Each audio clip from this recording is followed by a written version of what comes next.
আমাদের মাঝে গুরুত্বপূর্ণ তকরির পেশ করবেন।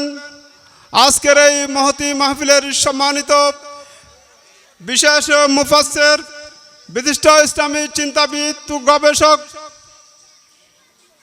দারুল হুদা কমপ্লেক্স কুমিল্লার মান্যবর চেয়ারম্যান, আন্তর্জাতিক মুফাসসির কুরআন আল্লামা হযরত মোল্লা নাজিম উদ্দিন হাফিজাহুল্লাহ।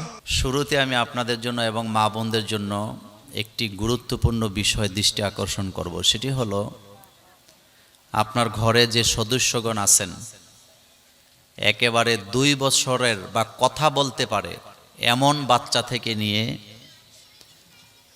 আমাদের অগ্রজ যারা আছেন 80 বছর, 70 বছর, 90 বছর পর্যন্ত, প্রত্যেক সদস্যের জবানে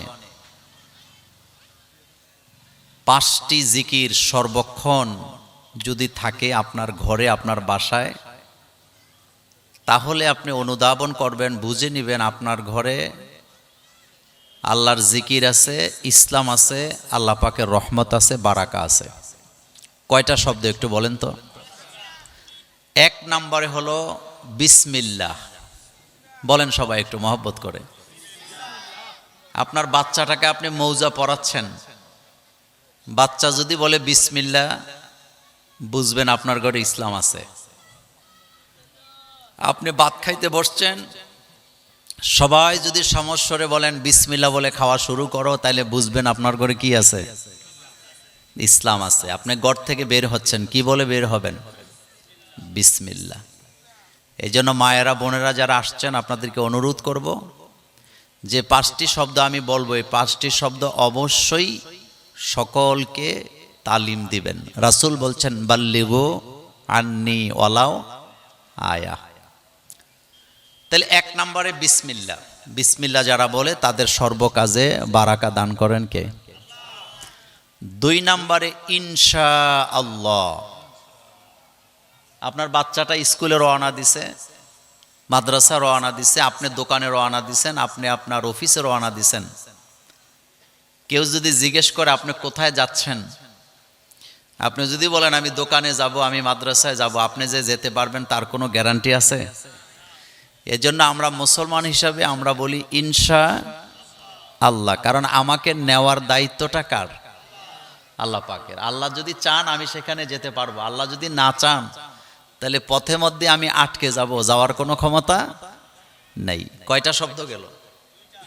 2টা। 3 নম্বরে মাশাআল্লাহ। কেউ যখনই কোনো ভালো কাজ করে, ভালো কিছু করে, এটা বাচ্চা হোক মুরব্বী হোক, আপনি কি বলবেন? মাশাআল্লাহ বললে আপনি যার জন্য মাশাআল্লাহ বলেন তার কাজের স্পিরিট আরো বাড়ে না কমে? মসজিদের ইমাম সাহেব, খতিব সাহেব বক্তৃতা দিল, আপনি যদি বলেন মাশাআল্লাহ আপনার আলোচনা খুব সুন্দর হয়েছেন, তাহলে উনি ভবিষ্যতে আরো নিজের মধ্যে কি পাবে? উৎসাহ পাবে। বাচ্চাটা 100তে 40 নাম্বার পাইছে, আপনি যদি বলেন মাশাআল্লাহ তুমি যে রেজাল্ট করছো এটা ভালোই আছে, আলহামদুলিল্লাহ, তাহলে বাচ্চাটা ভবিষ্যতে আরো ভালো রেজাল্ট করার কি আছে? সম্ভাবনা। আমাদের মা বাপের একটা সমস্যা কি জানেন? আমরা সবাই বাচ্চাদের রোল নাম্বার 1 হোক এটা চাই, কিন্তু বাচ্চাগুলা 1 নাম্বার মানুষ হোক এটা কেউ চাই না। আমরা আল্লাহর কাছে সন্তান চাই, কিন্তু আমরা আল্লাহর কাছে নেক সন্তান চাইতে ভুলে যাই। হযরত ইব্রাহিম আলাইহিস সালাম আল্লাহ পাকের কাছে কি সন্তান চাইছিল না নেক সন্তান চাইছিল? নেক সন্তান চাইছিলেন। সুতরাং আমাদের বাচ্চাগুলার রোল নাম্বার 1 জরুরি না। জরুরি কোনটা বলেন তো? মানুষ হিসাবে যেন কয় নাম্বার হয়? 1 নাম্বার হয়। তাহলে যে যখনই কোনো ভালো কাজ করবে আপনি বলবেন মাশাআল্লাহ। 4 নাম্বার, আশ্চর্যজনক কোনো জিনিস সৃষ্টির হোক অথবা সংবাদ হোক, যখনই আমরা দেখব এবং শুনব আমরা বলবো সুবহানাল্লাহ। বলেন তো সবাই সুবহানাল্লাহ। সর্বশেষ 5 নাম্বার, যখনই যেভাবে যে অবস্থায় থাকি, লোকেরা যদি জিজ্ঞেস করেন আপনি কেমন আছেন, কি বলবেন? আলহামদুলিল্লাহ। তাহলে শব্দ কয়টা? 1 নম্বরে বিসমিল্লাহ, 2 নম্বরে ইনশা আল্লাহ, 3 নম্বর মাশা আল্লাহ, 4 নম্বর সুবহান আল্লাহ, 5 নম্বর আলহামদুলিল্লাহ। এই 5টা শব্দের ভিতরে আল্লাহর নাম আছে না নাই? আবার এই 5টা শব্দই আল্লাহর কোরআনে আছে না নাই? এই 5টি শব্দ আল্লাহর কোরআনে থাকার কারণে আপনি যখনই শব্দগুলো উচ্চারণ করবেন, আল্লাহ পাক আপনাকে প্রতি অক্ষরে অক্ষরে 10 করে নেকি দান করে দিবে। আর আপনার কাজে সফলতা বারাকা দান করবে কে? আল্লাহ পাক। প্রত্যেককে এই শব্দগুলো শিক্ষা দিবেন। আল্লাহ যেন আমাদেরকে আমল করার তৌফিক দান করেন, আমরা বলি আমিন। আমার কলিজার ভাইরা, আমি আলোচনা চলে যেতে চাই। যেহেতু আমাদের সামনে রমজান আছে, আমি আমার নির্ধারিত সময়ে রমজানের ব্যাপারে আপনাদের সামনে কিছু কথা বলবো ইনশা আল্লাহ। আচ্ছা বলেন তো, মানুষকে আল্লাহ পাক দুর্বল করে বানাইছেন না সবল করে বানাইছে? দুর্বল। আল্লাহ রাব্বুল আলামিন বলছেন খলিকাল ইনসানু যায়ীফা, আমি মানুষ সৃষ্টি করেছি দুর্বল করে। আল্লাহ পাকের সৃষ্টির তুলনায় আমরা মানুষ এতটাই দুর্বল। ছোট্ট একটা জায়গা থেকে যদি আমরা হুচুট খেয়ে পড়ে যাই, আমাদের হাড়গুলা ভেঙে যায়, আমরা অচল হয়ে যায়, চলতে পারি না। পানিতে পড়লে মারা যায়, আগুনে পড়ে গেলে পুড়ে যায়। 1 মিনিট আমাদের জন্য অক্সিজেন বন্ধ করে দিলে আমরা মরে যাই। এত দুর্বল মানুষগুলাকে আল্লাহ রাব্বুল আলামিন হুকুম করলেন, সবে সাদেক থেকে নিয়ে সূর্য ডুবা পর্যন্ত খেতে পারবা না, পান করতে পারবা না, স্ত্রীর কাছেও যেতে পারবা না। আপনাদের কাছে জানতে চাই, এত দুর্বল মানুষের উপরে না খেয়ে থাকার জন্য আল্লাহ যে হুকুম দিলেন, এই হুকুমের ভিতরে আমাদের জন্য একটা বড় ধরনের পরীক্ষা আছে না নাই? পৃথিবীর মানুষগুলা না খায় থাকলে আল্লাহর কোনো লাভ নাই, আল্লাহর খাবারের মধ্যে কোনো কমতিও হবে না। কিন্তু আল্লাহ রাব্বুল আলামিন এরপরে অর্ডার করলেন, সারাদিন কিছু খেতে পারবা না, পান করতে পারবা না, হৃদয়ের চাহিদা খায়েশ মেটাতে পারবা না। আমাদেরকে এই জায়গায় বন্ধ করে দিয়ে আল্লাহ পরীক্ষা করতে চায়, আমাদের কলিজার ভিতরে আল্লাহর ভয় জাগ্রত হয় কি হয় না। এজন্যই আমাদের জন্য রোজাকে ফরজ করে দিলেন কে? আল্লাহ রাব্বুল আলামিন বলছেন, ইয়া আইয়ুহাল্লাযীনা আমানু কুতিবা আলাইকুমুস সিয়াম কামা কুতিবা আলাল্লাযীনা মিন ক্বাবলিকুম লাআল্লাকুম তাত্তাকুন। ওহে মুমিনেরা যারা ঈমান এনেছো, কুতিবা আলাইকুমুস সিয়াম, আমি তোমাদের উপরে রোজাকে লিপিবদ্ধ করে দিয়েছি, ফরজ করে দিয়েছি। কামা কুতিবা আলাল্লাযীনা মিন ক্বাবলিকুম, যেমনে ভাবে তোমাদের পূর্ববর্তী লোকদের উপর আমি রোজাকে ফরজ করেছিলাম।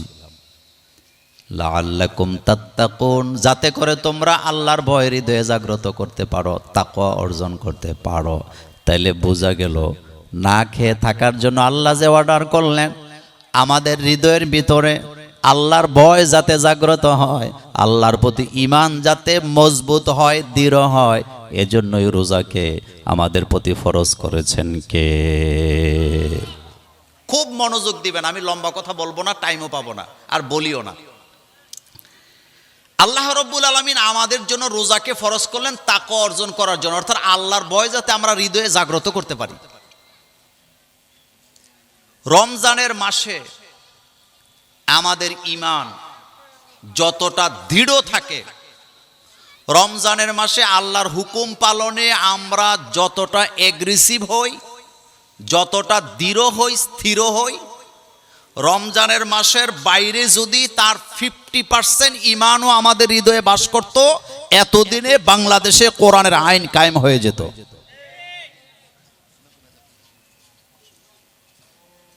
আপনি বলবেন, মোল্লা ভাই এটা কিভাবে সম্ভব? আমার দিকে তাকান, আপনাদের এই মহল্লায় একটা মসজিদ আছে না নাই? জোরে বলেন। রমজানের মাসে আপনাদের মসজিদে 200 লোক, বারান্দায় ইফতারি নিয়ে বসে আছেন, এখনো ইফতারের সময় হয় নাই, 15 মিনিট এখনো সূর্য ডুবতে বাকি। কয় মিনিট? কিন্তু আপনাদের সামনে খাবার আছে না নাই? যুবক, তরুণ, মুরব্বীরা বসে আছে, কেউ হাত দেয় না খাবারে। 15 মিনিট আছে এখনো সূর্য ডুবতে। সবাই বসে আছেন লাইন ধরে। আপনাদের চট্টগ্রামের সবচেয়ে আলোচিত, সম্মানিত খতিব সাহেব, আওলাদে রাসূল আনোয়ার হোসেন তাহের জাবিরিয়াল মাদানী সাহেব এই মুহূর্তে উপস্থিত হয়েছে। এখনো 15 মিনিট বাকি আছে, ইফতারির সময় হয় নাই। উনি যদি ঢুকে মসজিদে বলে, শোনো এখনো 15 মিনিট বাকি আছে ইফতারের সময়ের, কিন্তু আমি ক্ষুধার্ত, আমার ডায়াবেটিস আছে, ক্ষুধার যন্ত্রণায় আমার শরীর কাঁপতেছে, সুতরাং আজকে আমি ফতুয়া দিলাম তোমাদের জন্য, তোমরা তো আমাকে শ্রদ্ধা করো, আমার সৌজন্যে আজকের ইফতারিটা 15 মিনিট আগেই চালায়া দাও। আপনারা কি রাজি হবেন? রাজি হবেন? মুরব্বীরা বলবে, খতিব সাহেব আপনার যদি বেশি ক্ষুধা লেগে থাকে আপনি যান মসজিদের এক কোনায় যায় নিজে খাইয়া যান বা যান, কিন্তু আমরা আল্লাহর ভয়েতে রোজা রাখছি, আমরা রোজা ভাঙতে পারবো না। আমার বিশ্বাস এটা শুধু আনোয়ার হোসেন তাহের জাবিরিয়াল মাদানী নয়, কাবা শরীফের ইমামও যদি স্বয়ং এসে আপনাদেরকে ফতুয়া দেয় 15 মিনিট আগে রোজা ভাঙেন, একটা লোককেও রাজি করানো যাবে না। নিজের ইমানের পথে দৃঢ় থাকবে কি থাকবে না?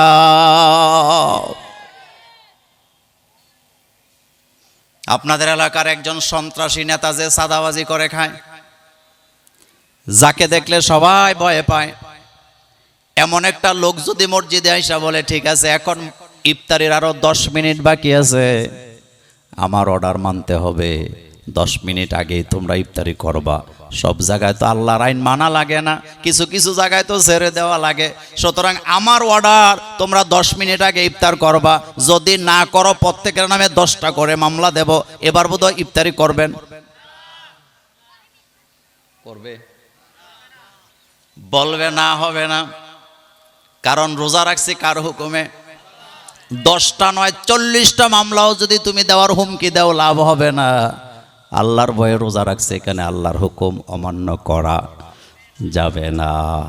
আপনাদের থানার ওসি সাহেব আসছে, বন্দুক একটা হাতে, মসজিদের বারান্দায় ঢুইকা যদি মাথার মধ্যে ঠেকায়া বলে, আমি ওসি তোমাদের এলাকার ভাবপ্রাপ্ত কর্মকর্তা, আমার অর্ডার 5 মিনিট আগে ইফতার করবা, নতুবা গুলি করে মাথা উড়াইয়া দেবো, এবার বোধহয় মানবেন? মানবেন? লোকেরা বসা থেকে দাঁড়ায় বলবে, ওসি সাহেব এসব ভয় দেখায় আলাম নাই, আল্লাহর ভয়েতে রোজা রাখছি, আপনি গুলি একটা নয় 10টা করে করেন, আল্লাহর হুকুম অমান্য করতে আমি পারবো না, যেহেতু আমরা আল্লাহর ভয়েতে রোজা রাখছি। এবার খেয়াল করেন, ফতুয়া দিয়া রোজা ভাঙানো গেল না, নেতার হুমকিতে রোজা ভাঙলো না, আল্লাহর আইন আপনি ভঙ্গ করলেন না, ওসির বন্দুকের নালা আপনাকে আল্লাহর হুকুম থেকে সরাতে পারলো না। কিন্তু রমজানের বাইরে যখন চলে যায়, আল্লাহ পাকের হাত কাটার আইন, সঙ্গেজারের আইন, জিনার আইন, সুদের আইন কোনোটাই কার্যকরী নয়। যদি ওই জায়গায় আল্লাহকে ভয় পাইতাম, এতদিনে কোরআনের রাজ কায়েম হয়ে যেত কি যেত না? রমজান আসছে, ইফতারি করবেন, সেহরি করবেন, ফুর্তি করবেন, মার্কেটিং করবেন, এই জন্য রোজা আসে নাই। আল্লাহ পাক বলছেন লাআল্লাকুম তাত্তাকুন, যাতে করে আল্লাহর ভয় হৃদয়ে জাগ্রত করতে পারো, তাকওয়া অর্জন করতে পারো। এই তাকওয়া অর্জন করার জন্যই রোজাটা আমাদের জন্য ফরজ করলেন কে? আপনাদের এলাকায় খতম তারাবি হয় না? কথা কন না কেন? সূরা তারাবি হয় না? দেখবেন রমজানের 15 পরে মসজিদে পুরুষেরা যায় নামাজ পড়তে, মহিলারা কোথায় যায়? মার্কেটের সাথে রমজানের কোনো সম্পর্ক আছে? আসতে কইছেন, কোনো সম্পর্ক আছে? কোরআন হাদিসের কোথাও কি আল্লাহ এ কথা বলছে যে রমজানের ঈদের আগে মার্কেট করা লাগবে? কষ্টের কথা বলি, তাকওয়ার নমুনাটা কি?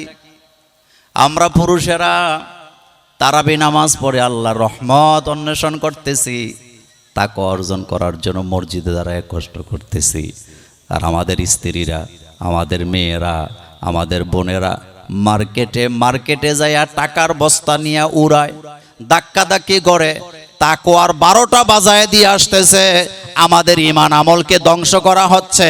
বেপরদায় নারীরা যাইয়া মার্কেটে ঘুরে, এমন ঈদ আমার বাংলাদেশে আছে না নাই?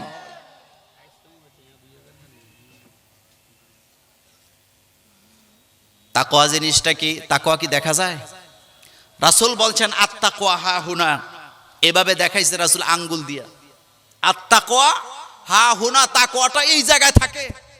আর আমাদের তাকওয়া থাকে দাড়িতে, টুপিতে, পাঞ্জাবিতে, যার কারণে আমাদের তাকওয়া ধাক্কা দিলে ভেঙে চুরমার হয়ে যায়।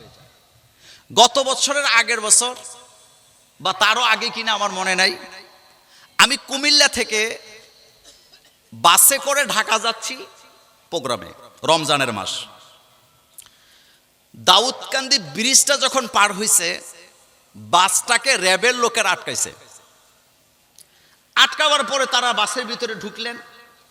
ঢুকার পরে কারোরে কোনো কিছু জিজ্ঞেস করে না। বাসের ভিতরে সবচেয়ে ফেরেশতা টাইপের যেই মানুষটা, যার মাথার মধ্যে সাদা টুপি, চুল সাদা, দাড়ি সাদা, পাঞ্জাবিটা সাদা, লুঙ্গি পরে আছে, লুঙ্গিটাও সাদা, এই লোকটাকে টেনে নিয়ে যাচ্ছে আমাদের সামনে দিয়া। তো আমি কৌতূহলবশত বললাম, এত সুন্দর একটা মানুষ, মুরব্বী মানুষ, ফেরেশতার মতো চেহারা, আপনারা ওনারে নিতেছেন কেন? একথা বলার পরে দরজা থেকে র্যাবের একজন সদস্য আমার দিকে আগায় আসছে। আইসা হাসি দিয়া বলতেছে, আপনি মোল্লা ভাই না? আমি কই হ্যাঁ আমি মোল্লা ভাই।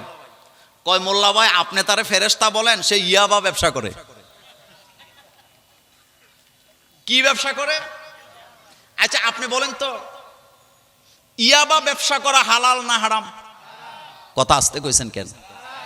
কিন্তু ওনার যে সুরতটা, ওই সুরতের মধ্যে তাকওয়ার পোশাক এটা ছিল না।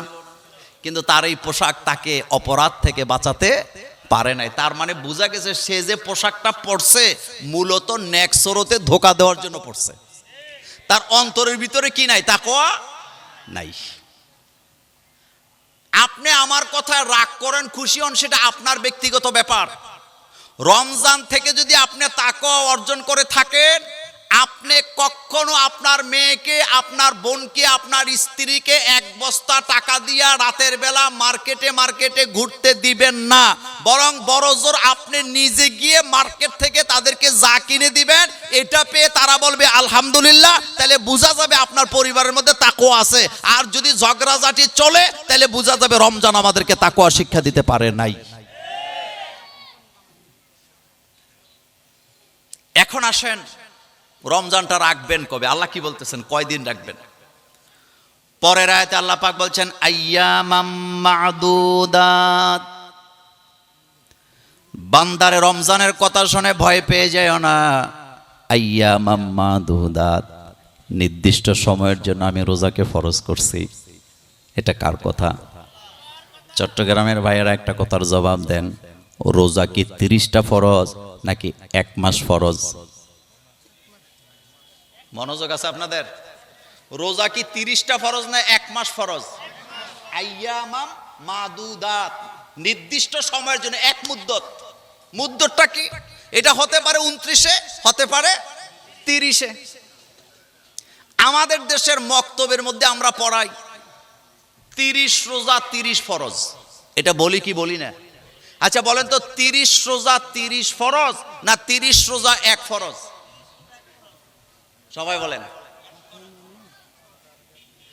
30 রোজা 30 ফরজ আপনি যদি বলেন, তো রোজার মাস কি 30-এ যায় না 29-এও যায়? 29-এও যায়। আল্লাহ রাব্বুল আলামিন মূলত আমাদেরকে 30টা রোজা দেয় নাই, 1 মাস রোজাকে আল্লাহ ফরজ করেছেন। আইয়ামাম মা'দুদাত, নির্দিষ্ট সময়ের মধ্যে আল্লাহ রোজাকে ফরজ করে দিয়েছেন। আল্লাহ পাক বলছেন ফামান কানা মিনকুম মারিদান আও আলা সাফরিন ফাইদ্দাতুম মিন আইয়ামিন উখার। বান্দারে এই নির্দিষ্ট সময়ের মধ্যে তোমাদের মধ্যে কেউ যদি অসুস্থ হয়ে যাও, আও আলা সাফারিন, অথবা সফর অবস্থায় যদি থাকো, ফাইদ্দাতুম মিন আইয়ামিন ওখার, তাইলে রোজাটা পরবর্তী সময়ে তোমরা আদায় করে দিবা। তাইলে বোঝা গেল রমজানের মাসের ভিতরে মানুষ অসুস্থ হইতে পারে, সফরে থাকতে পারে। এই সময়টাতে সে যদি রোজা রাখতে অক্ষম হয়, তাকে একটা সুযোগ দিয়েছেন আল্লাহ, বান্দারে এটা পরবর্তী সময় আদায় করে দিবা। এই হুকুমটা কার? শোনেন, ফামান কানা মিনকুম মারিদা, যেহেতু রমজানটা একটা নির্দিষ্ট সময়ের জন্য আল্লাহ ফরজ করছে, এই সময়ের মধ্যে অসুস্থতা আসতেই পারে। যেমন মহিলাদের প্রতি মাসে মাসে একটা স্বাভাবিক অসুস্থতা আছে না নাই? আছে। তাদের 3টা, কারো 5টা, কারো 7টা রোজা ছুটে যায়। কিন্তু আমাদের দেশের মা বোনেরা ফরজ রোজা জমাইতে জমাইতে 20 বছর জমাইছে, ওই রোজা উনি আর রাখেও না, এটার কাফারাও দেয় না। কিন্তু ওনার হাঁসটা অসুস্থ হয়েছে, মুরগিটা অসুস্থ হয়েছে, উনি মান্নত করে আমার হাঁসটা যদি ভালো হয়ে যায় আমি একটা রোজা রাখবো। আপনারা কি আমার ভাষা বুঝেন? এই রকমের আবেগী মহিলা আমাদের চট্টগ্রামে নাই। উনি প্রত্যেক বছর বছর যে রোজাগুলা ওনার ছুটে গেছে, এই রোজাগুলা রাখা ওনার উপরে ফরজ না? তো উনি মান্নতের রোজা নিয়ে আসে, উনি লফল রোজা নিয়ে আসে, কিন্তু ওনার কাদের উপরে যে ফরজ রোজা আল্লাহ দিয়ে রাখছে ওইটার কোনো খবর ওনার নাই। শোনেন, রমজানের রোজা কোনো মাফ নাই, রোজা রাখতে হবে। যদি রাখতে না পারে পরবর্তীতে রাখবে, পরবর্তীতেও যদি রাখতে অক্ষম হয় তাহলে কাফারা দিতে হবে। এই হুকুমটা কার? আল্লাহ পাকের। গুরুত্বপূর্ণ একটা কথা বলি, আমাদের দেশের মা বোনেরা ইদানিং প্রতি মাসে তাদের যে পিরিয়ড হয় বা মিন্স হয়, ওইটাকে তারা ওষুধ খেয়ে বন্ধ করে রমজানের রোজাগুলি তারা ভাঙবে না, এই সিদ্ধান্ত নেয়। এই ব্যাপারে কথা হচ্ছে, তারা যদি ওষুধ খেয়ে তাদের পিরিয়ডকে বন্ধ রেখে রোজা রাখে, রোজা হবে, কিন্তু শরীরের জন্য এটা মারাত্মক ক্ষতিকর। কথা কি বুঝাইতে পারলাম? কারণ প্রতি মাসে মাসে এই রক্তটা তাদের শরীর থেকে চলে যাবে, এই সিস্টেমটা তৈরি করছে কে? আল্লাহ পাক। শোনেন, আজকে বাড়িতে যে এই কথাটা বলবেন, ওষুধ খেয়ে মাসিক বন্ধ করে রোজা রাখলে রোজা হবে, কিন্তু শরীরের জন্য কি হবে? ক্ষতি হবে। হ্যাঁ, তিনি যদি মনে করেন তিনি ফিট, তার কোনো ক্ষতি হবে না, তাহলে উনি ওষুধ খেয়ে রোজা রাখুক, এতে আমাদের কোনো আপত্তি নাই। কিন্তু এটা হলো স্বাভাবিক একটা প্রক্রিয়া, আর এই প্রক্রিয়ার মাধ্যমেই আমাদের মাদেরকে, বোনদেরকে, আমাদের স্ত্রীদেরকে মা হওয়ার যোগ্যতা দান করেন কে? আল্লাহ পাক। এটা কি তাদের জন্য শাস্তি না নেয়ামত? নেয়ামত। পুরুষের পায়ের নিচে জান্নাত নাই, কিন্তু মায়ের পায়ের নিচে কি আছে? জান্নাত আছে। এক ব্যক্তি রাসূলের দরবারে এসে বললেন, ওমান আহাক্কু বিহুসনি সাহাবাতি, রাসূল গো, আমার কাছে উত্তম ব্যবহারটা কে পাবে? আল্লাহর নবী বললেন, উম্মুকা, তোমার মা। কিলা সুম্মা মান, এরপরে প্রশ্ন করা হলো, রাসূল গো তারপরে কে? রাসূল বলেন, উম্মুকা, তোমার মা। এরপরে কে? কয় তোমার মা। এরপরে কে? রাসূল বললেন, আবুকা, তোমার বাবা। মায়ের কথা বলা হয়েছে 3 বার, বাপের কথা বলা হয়েছে 4 নম্বরে যায় 1 বার। তাইলে বোঝা গেল মায়ের মর্যাদা বাপের চেয়ে অনেক বেশি। এই জায়গায় আছে না নাই? এই হাদিসটা আমি ছাত্র জীবনে বুঝি নেই, কিন্তু ডাক্তার জাকির নায়েকের একটা লেকচার শুনে আমি এই হাদিসটা বুঝছি। কথা কি বুঝে আসছে? সেটা কি শুনেন, ছাত্র জীবনে আমাদেরকে পড়াইছে যে মায়ের 3 বার মায়ের কথা বলা হয়েছে, বাপের কথা বলা হয়েছে 1 বার। তার মানে মায়ের মর্যাদা 3 গুণ, বাপের মর্যাদা 1 গুণ। কিন্তু না, জাকির নায়েক যে ব্যাখ্যাটা দিছে ওইটা আমার খুব বুঝে আসছে এবং সহজ মনে হয়েছে। সেটা কি? জাকির নায়েক সাহেব বললেন, একজন সন্তানকে জন্ম দিতে গিয়ে মা যেই পরিমাণ কষ্ট করলেন, যেই পরিমাণ পরিশ্রম করলেন, সংগ্রাম করলেন, সেজন্যে প্রথম পুরস্কার মায়ের, দ্বিতীয় পুরস্কার মায়ের, তৃতীয় পুরস্কারও মায়ের। তো আপনারা বলেন তো, যে কোনো কম্পিটিশনে পুরস্কার হয় কয়টা? তিনটা। তাহলে তিনটা পাইছে কে? তো বাপের ঝুলি খালি। এই জন্য বাপের সান্ত্বনা দিছে যে পেরেশান হওয়ার দরকার নেই, তোমারও একটা দিয়ে দিলাম। সুবহানাল্লাহ। তাহলে এই যে মাসিকের মাধ্যমে মায়েরা তাদের নিজেদেরকে প্রস্তুতি করেন মা হওয়ার জন্য, এই নিয়ামতটা তাদেরকে দিছে কে? কিন্তু আপনারা জানেন কিনা, আমাদের মায়েরা উল্টা পাল্টা ওষুধ খাইয়া তাদের এই স্বাভাবিক মাসিকটাকে তারা ধ্বংস করে, বাচ্চা হওয়া থেকে নিজেরা বিরত হয়, তাদের চেহারা নষ্ট হয়, তাদের বিভিন্ন ধরনের রোগে তাদেরকে আক্রমণ করে। যারা বাচ্চা না হওয়ার ওষুধ খায় তারাই সবচেয়ে বেশি অসুস্থ। আমাদের দাদিরা মায়েরা এই সমস্ত ওষুধও খায় নাই, এক একজনের 8টা 10টা করে বাচ্চা হওয়ার পরেও পরিবারের অসংখ্য কাজকে তারা সামাল দিয়েছেন, কোনোদিন তারা থমকে যায় নাই। ওই আলোচনা আজকে করব না, আমি রোজার কথা বলছিলাম। তাহলে বলেন তো, নফল রোজা আগে না ছুটে যাওয়া ফরজ রোজা আগে? ফরজ। আল্লাহ রাব্বুল আলামিন বলছেন, আইয়ামাম মা'দুদাত, বান্দারে তোমাদের জন্য একটা নির্দিষ্ট সময়, অল্প কয়েকদিনের জন্য আমি রোজাকে দিলাম। রমজানের মাস পাওয়ার পরে যদি রোজাকে কদর করতে না পারো, ধ্বংস হয়ে যাবা। আর রোজাকে যদি কাজে লাগাতে পারো, আখেরাতে সফলতা আছে না নাই? রাসূল করিম সাল্লাল্লাহু আলাইহি ওয়াসাল্লাম মিম্বরে উঠতেছেন, প্রথম সিঁড়িতে পা দিলেন, বললেন আমিন, দ্বিতীয় সিঁড়িতে আমিন, তৃতীয় সিঁড়িতে আমিন। আমিন এমন কেন বলতেছে? কারণ দোয়া করতেছে জিবরাইল, আমিন বলতেছে রাসূলুল্লাহ সাল্লাল্লাহু আলাইহি ওয়াসাল্লাম। তার মানে এই দোয়া আল্লাহর দরবারে কবুলের গ্যারান্টি 100% আছে না না? এটা শুধু আমিন আমিন বলার জন্য বলে নাই, দোয়া করতেছে জিবরাইল, আমিন বলতেছে মুহাম্মাদুর। এই দোয়ার ভিতরে 3টা কথা ছিল। 1 নাম্বার, 2 নাম্বার, 3 নাম্বার, নাম্বার দিয়ে দিয়ে রাসূল বুঝায় দিলেন।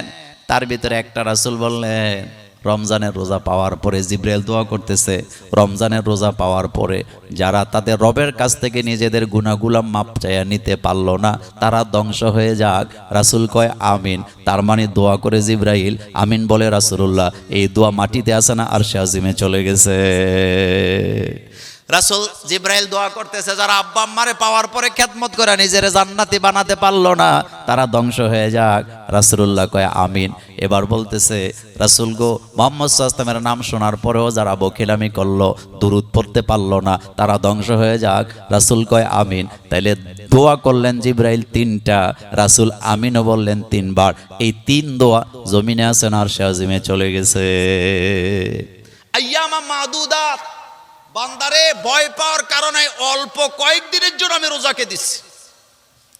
ফামান কানা মিনকুম মারিদান, যদি অসুস্থ হয়ে যাও, আও আলা সাফারিন, যদি সফরে থাকো, ফাইদ্দাতুম মিন আইয়ামিন উখার, তাহলে পরবর্তী সময় সেটাকে পূর্ণ করবা। ওয়া আলাল্লাযিনা ইউতিকুনাহু ফিদিয়াতুন তাআমু মিসকিন। আর রমজানের কাফারা হলো ফিদিয়াতুন তাআমু মিসকিন, মিসকিনকে খাবার খাওয়াবা। এই জায়গায় একটা গুরুত্বপূর্ণ কথা মনে করাই দিতে চাই, রমজানের কাফারা হয় কিন্তু নামাজের কোনো কাফারা নাই। এরপরেও জোর করে নামাজের কাফারা আদায় করে এমন সিস্টেমও বাংলাদেশের কোনো কোনো জায়গায় আছে না নাই? শুনেন, কোরআনুল কারিমে আল্লাহ পাক নামাজের কথা বলছে 82 বার। কয়বার? কিন্তু রোজার কথা বলছে আল্লাহ 5 বার। কয়বার?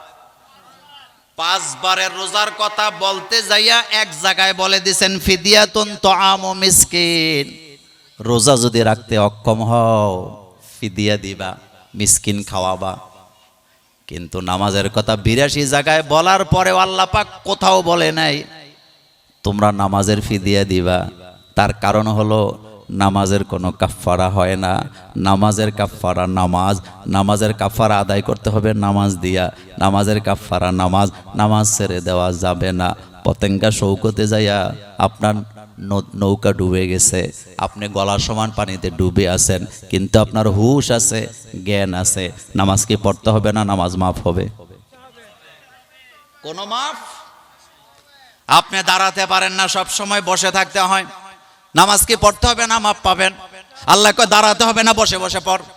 আপনি বসতেও পারেন না, সারাক্ষণ সোজা হয়ে শুয়ে থাকেন, এই অবস্থায় কি নামাজ মাফ আছে? এক কথায় বলে দেই, কমন সেন্স আছে যতক্ষণ নামাজও পড়তে হবে, ততক্ষণ সেন্স নাই, নামাজও নেই। কারণ আপনার এখন জ্ঞান নেই, হুশ নেই, এই জন্য নামাজটাকে মাফ করে দিছে কে? এক কথায় যতক্ষণ হুশ আছে ততক্ষণ কি নামাজ, নামাজ, নামাজ। সকল ইমামরা এই হাদিসের এই মাসালায় একমত।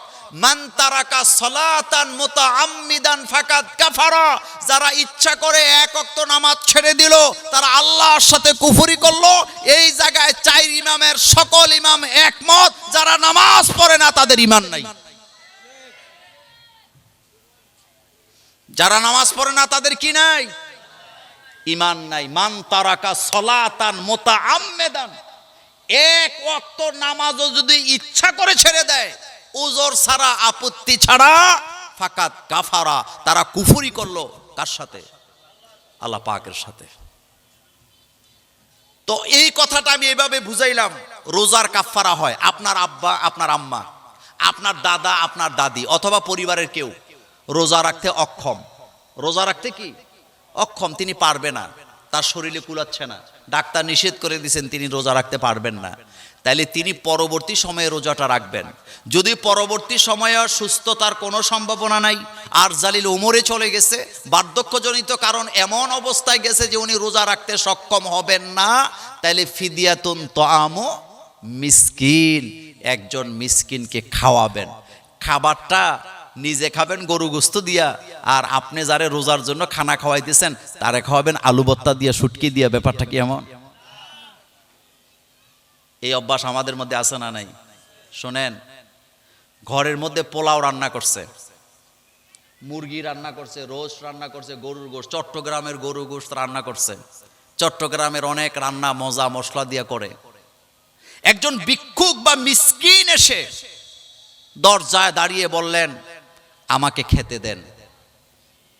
কিছু কিছু মা বোন আছে, আজকে যেই তরকারিটা রান্না করছে ওইটা মিসকিনকে খেতে দেয় না, ভাত ঠিকই দেয়, দেওয়ার পরে পুরান তরকারি, যেটা 3 দিন আগের, যেটা ওরা নিজেরা খাবে না, তার বাচ্চারা খাবে না, পুরা তরকারিটা ওই মিসকিনকে ঢেলে খেতে দিয়ে দেয়।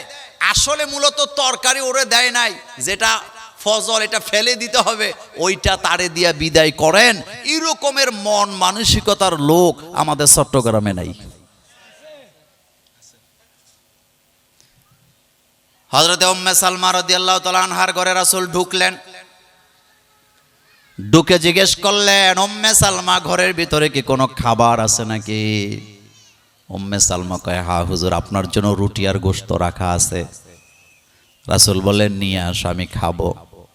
উম্মে সালমা রান্নাঘরে গিয়ে পাতিলা উল্টায়া দেখে যেই জায়গায় রুটি আর গোশত রাখা ছিল ওই পাতিলার মধ্যে রুটিও নাই, গোশতও নাই, এক টুকরা পাথর পড়ে আছে। তিনি লজ্জায় পড়ে গেছে রাসূলুল্লাহর কাছে, এখন কি বলবে? তিনি তো রাসূলকে বলে আসছেন, রাসূল গো, আপনার জন্য গোশত রাখছি, আপনার জন্য রুটিও রেখেছি, কিন্তু রুটিও নাই, গোশতও নাই, পাথরের টুকরা দেখা যায়। লজ্জা লজ্জা ভাব নিয়ে রাসূলের দরবারে যায় বললেন, রাসূল গো, সমস্যা একটা। রাসূল কই, কি? আপনার জন্য রুটি রাখছিলাম, গোশত রাখছিলাম, কিন্তু যায় দেখি রুটিও নাই, গোশতও নাই, এক টুকরা পাথরের টুকরা পড়ে আছে। শোনার সাথে সাথে রাসূলুল্লাহ বললেন, উম্মে সালমা রে, আমি নিশ্চিত তোমরা মিসকিনকে খেতে দেও নাই। সুবহানাল্লাহ, মুখ দিয়ে আসে না? আমি নিশ্চিত তোমরা মিসকিনকে খেতে দাও নাই। রাসূল বললেন, উম্মে সালমা শোনো, যারা মিসকিনকে খেতে না দিয়া নিজেরা খায় তারা মূলত পাথর খায়। কিন্তু আমি নবী, আমাকে আল্লাহ কন্ট্রোল করে। আমার জন্য সেজন্য রুটি আর গোশতকে আল্লাহ প্রকাশ্যে পাথর বানায়া দিছে। কিন্তু সাধারণ মানুষের জন্য প্রকাশ্যে ফিজিক্যালি এভাবে কি হবে না, লজিক্যালি এটা হবে না। কারণ তাদেরকে আল্লাহ এভাবে কন্ট্রোল করেন না।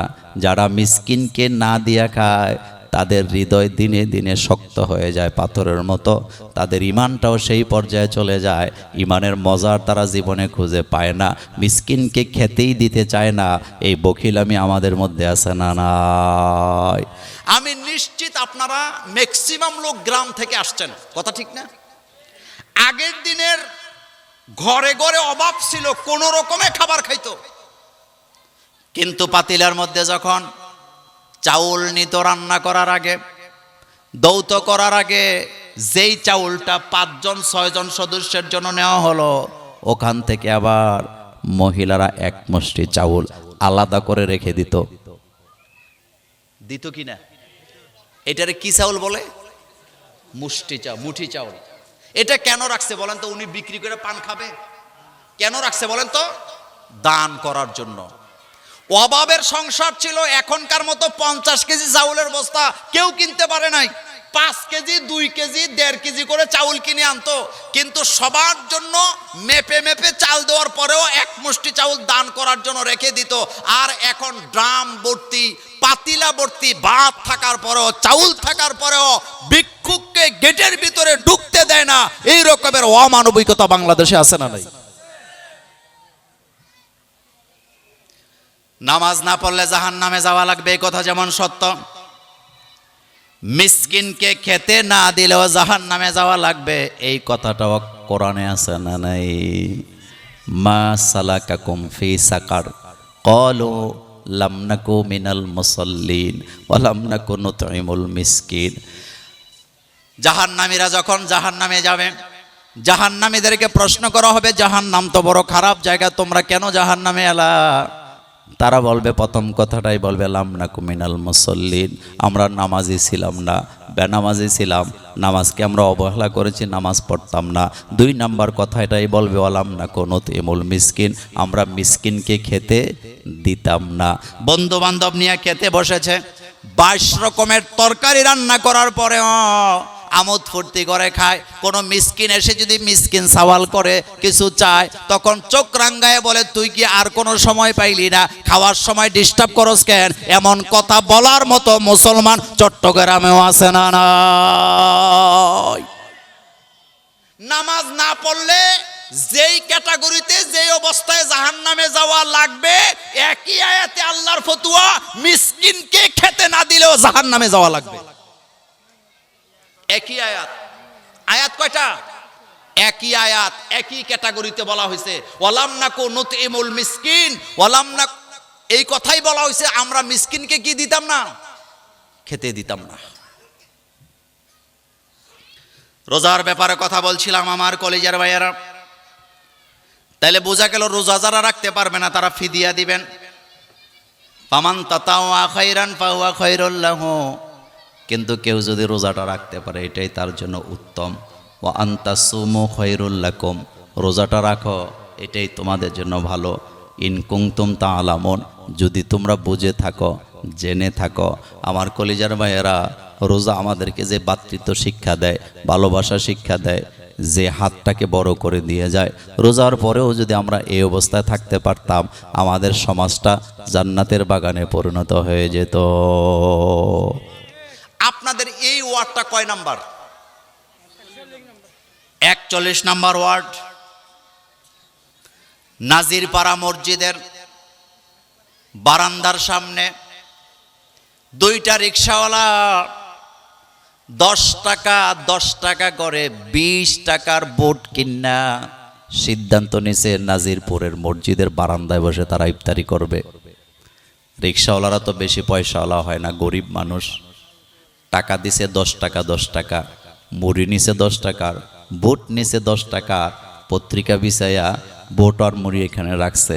এখন ইফতারের সময় হয় নাই, বসে আছে তারা। হঠাৎ করে আপনাদের এলাকার কোটিপতি একটা লোক এদিক দিয়া যাচ্ছিলেন, যখন দেখছে তারা ইফতারি নিয়ে বসে আছে, উনি ঘড়ির দিকে তাকায় দেখে উনি বাসায় যাইতে যাইতে ইফতারের টাইম পাওয়া যাবে না, এর আগে আজান হয়ে যাবে।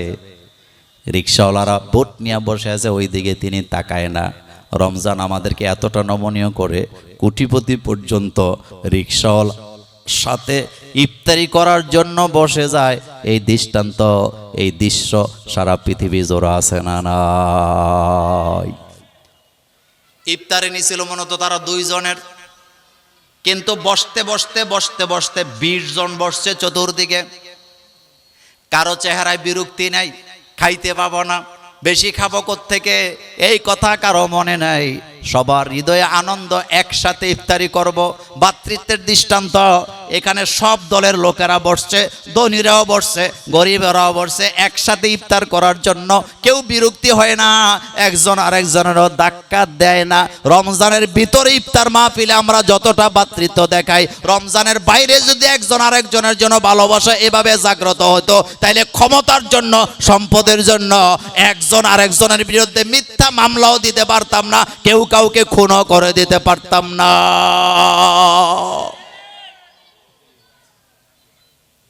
বুখারীর হাদিস পড়বেন, হিজরতের পরে সাহাবারা 2 ভাগে বিভক্ত, এক দল মুহাজির, আরেক দল আনসার।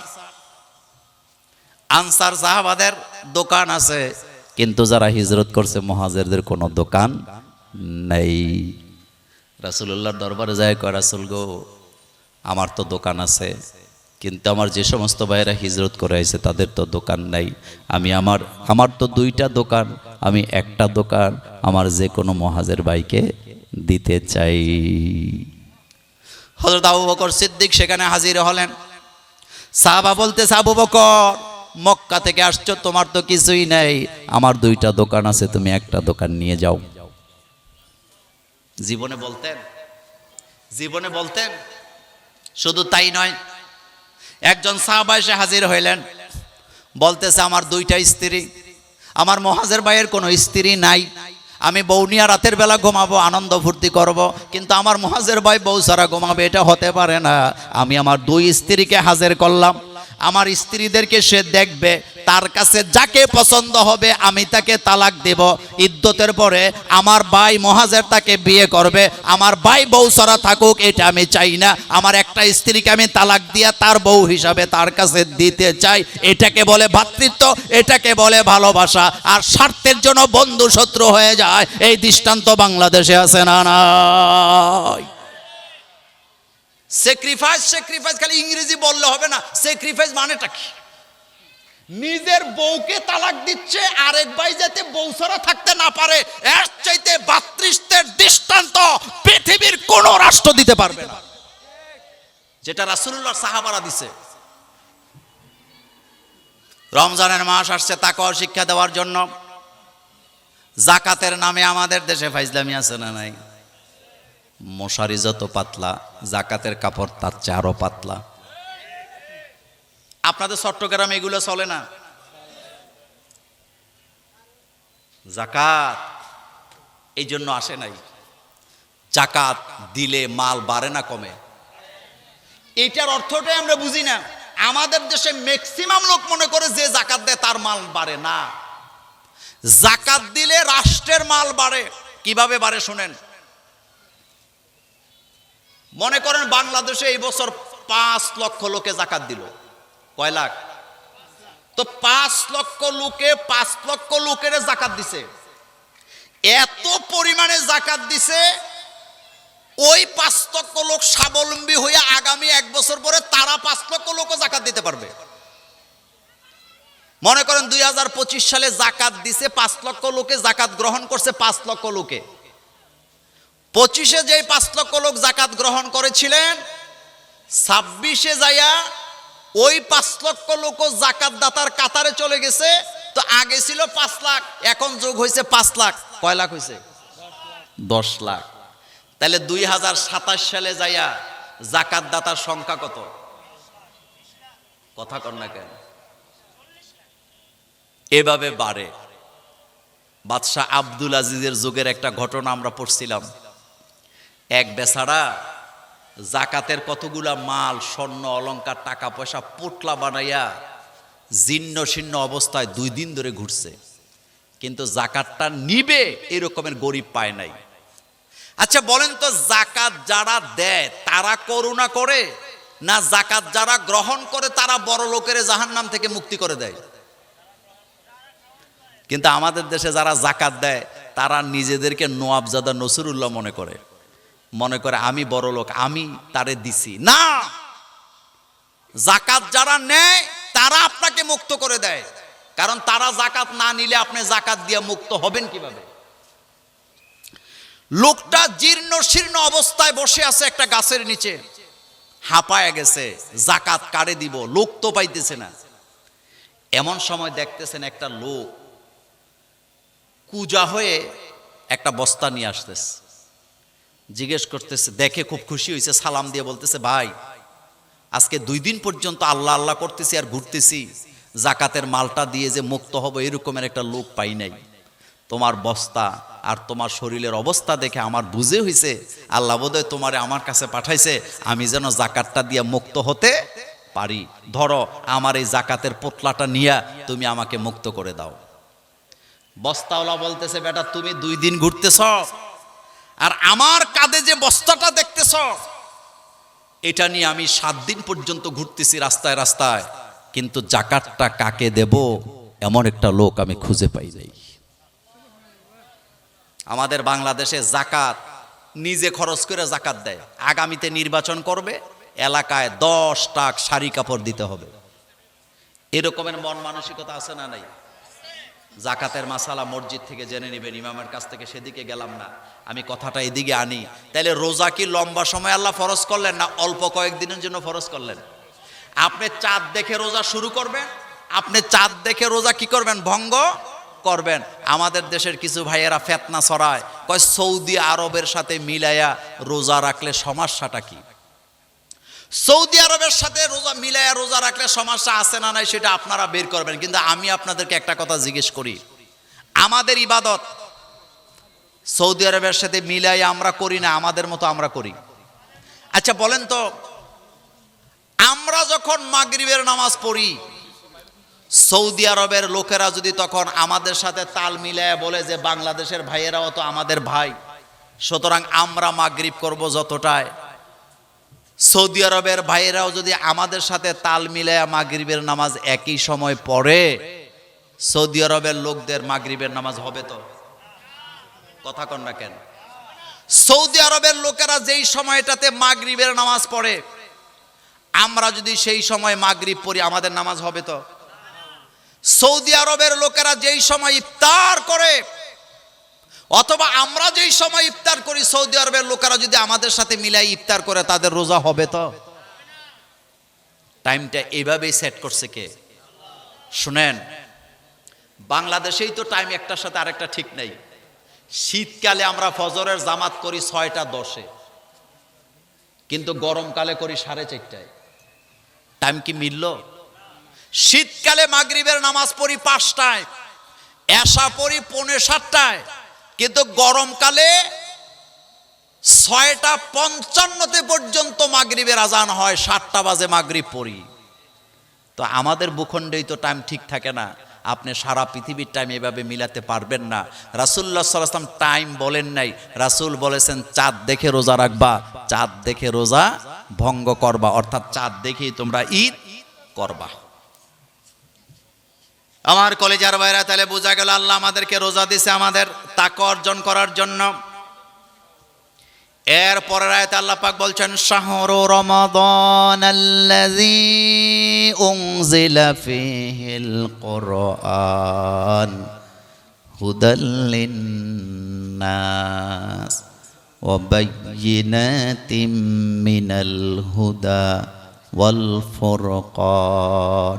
শাহরু রমাদান, এটা হলো রমজানের মাস।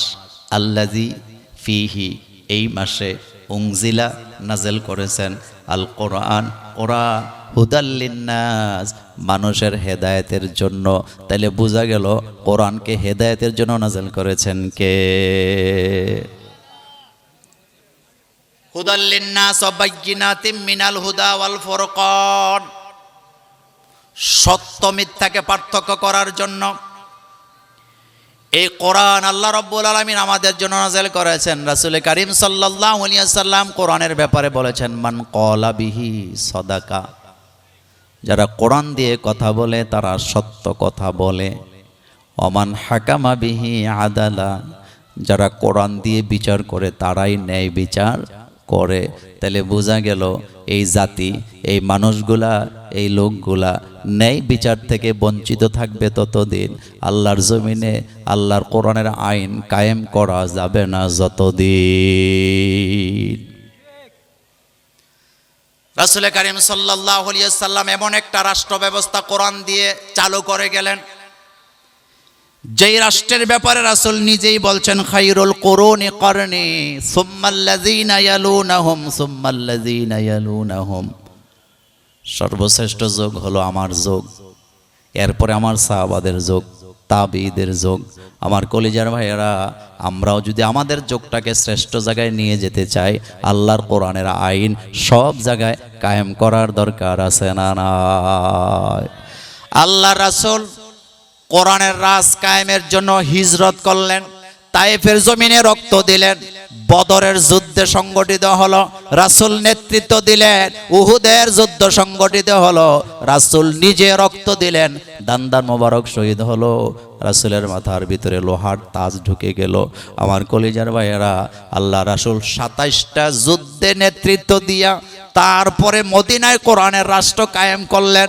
কিন্তু আমার বাংলাদেশে কোরআনের রাজ কায়েমের জন্য বর্তমানে যুদ্ধ করা লাগবে না, তরবারি ধরতে হবে না, জেহাদও লাগবে না, মারামারিও লাগবে না, বরং আগামীতে যদি আমরা যারা সংসদে কোরআনের আইন চাই তাদের পক্ষে যদি একটা করে সিল মেরে দিতে পারি, বাংলাদেশে কোরআনের রাজ কায়েম হয়ে যায়। রাজি আছেন মুসলমান?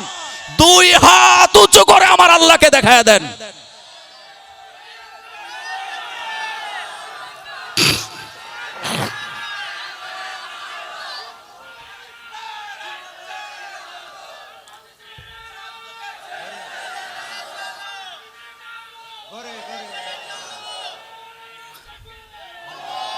আমার কলিজার ভাইয়েরা, আমার কলিজার ভাইয়েরা, রাসূলুল্লাহ সাল্লাল্লাহু আলাইহি সাল্লাম কোরআনের রাজ কায়েম করার জন্য বদরের যুদ্ধ করা লাগছে নাকি লাগে নাই? বদরের যুদ্ধ হয়েছে কোন মাসে? রমজান মাসে।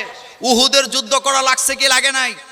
27টা যুদ্ধে রাসূল নিজে নেতৃত্ব দিয়া অসংখ্য সাহাবাদের জানের প্রাণের বিনিময়ে রাসূলুল্লাহ কোরআনের আইন কায়েম করা লাগলো। কিন্তু আমার বাংলাদেশের মুসলমানের কপাল এত ভালো, এখানে মারামারিও লাগবে না, তরবারিও লাগবে না, জেহাদও বর্তমানে লাগবে না। শুধু যদি কোরআনের পক্ষে সময় মতো একটা সিল মেরে দিতে পারি, ইনশাআল্লাহ বাংলাদেশে কোরআনের রাজ কায়েম হয়ে যাবে। এর চাইতে সহজ সুযোগ আমাদের জন্য আসার আর কি কোনো সম্ভাবনা আছে? জোরে বলেন, আর কি কোনো সম্ভাবনা আছে? সুতরাং এই সহজ সুযোগটা কাজে লাগাতে আমরা রাজি আছি না নাই? আরো জোরে বলেন, আছি না নাই? আল্লাহ যেন আমাদেরকে কবুল করেন, আমরা বলি আমিন। আমার কলিজার ভাইয়েরা, আমার কলিজার ভাইয়েরা, ধারাবাহিক আলোচনা চলবে, একের পর এক বক্তাগণ আসবেন, মেহমানগণ আসবেন, তারা আপনাদেরকে আলোচনা শোনাবেন। তো আজকে এখন পড়াবেন পাগড়ি নিয়ে আসেন, ভবিষ্যতে আবারও দেখা হবে ইনশাআল্লাহ।